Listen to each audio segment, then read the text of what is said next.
அஸ்ஸலாமு அலைக்கும் வரஹ்மத்துல்லாஹி வபரகாத்துஹு.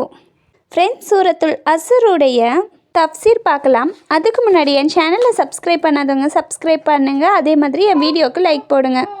இந்த அத்தியாயத்தின் முதல் வசனத்தில் உள்ள அல் அஸ்ர் என்னும் சொல் இதன் பெயராக அமைந்துள்ளது. இறக்கப்பட்டம் காலம் என்னவென்றால், கத்தாதா ரஹ்மத்துல்லா, முகத்தில் ரஹ்மத்துல்லா ஆகியோர் இது மதீனாவில் அருளப்பட்டது என்று கூறியிருக்கிறார்கள்.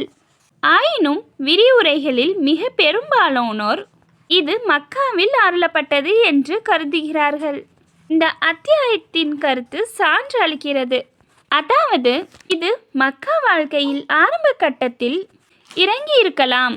அக்காலகட்டத்தில் இஸ்லாத்தின் அறிவுரைகள் சுருக்கமாக மனதில் ஆழமாக பதிந்து விடுகின்ற வகையில் சிறு சிறு வாக்கியங்களில் எடுத்துரைக்கப்பட்டு வந்தன. இஸ்லாத்தின் அறிவுரைகள் தாமாகவே மக்களின் நாவுகளில் நடமாட வேண்டும் என்பதற்காக கருத்துக்களும் விவாதங்களும். இந்த அத்தியாயம் சுருக்கமான வார்த்தைகளில் அதிக கருத்துக்களை சொல்கின்ற சொற்றொடருக்கு நிகரற்ற ஒரு முன்மாதிரி ஆகும். இதில் மனிதனின் வெற்றிக்கான பாதை எது, அவனது அழிவிற்கும் நாசத்திற்கும் வழிகோலும் பாதை எது என்று திட்டவட்டமாக எடுத்துரைக்கப்பட்டுள்ளது.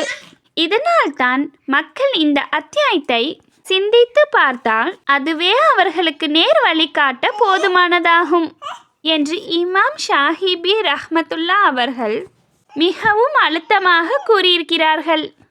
கண்ணியமிக்க நபி தோழர்களின் பார்வையில் இது எந்த அளவிற்கு முக்கியத்துவம் பெற்றிருந்தது என்பதை கூறுகிறேன் பாருங்கள். அப்துல்லா பின் அபு மதீனார் ரலியல்லாஹு அவர்கள் அறிவிப்பின்படி, நபி தோழர்கள் இருவர் சந்தித்தால் ஒருவர் மற்றொருவருக்கு இந்த அத்தியாயமான அல் அஸ்ர் ஓதி காட்டாமல் பிரிந்து செல்ல மாட்டார்கள். சூரத்துல் அஸ்ருடைய பொருள்: காலத்தின் மீது சத்தியமாக மனிதன் உண்மையில் நஷ்டத்தில் இருக்கிறான்.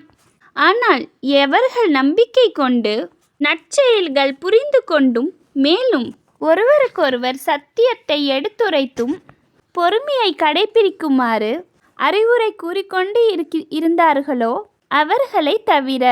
ஃப்ரெண்ட்ஸ், வீடியோ பிடிச்சிருந்தா லைக் போடுங்க, சப்ஸ்கிரைப் பண்ணுங்கள்.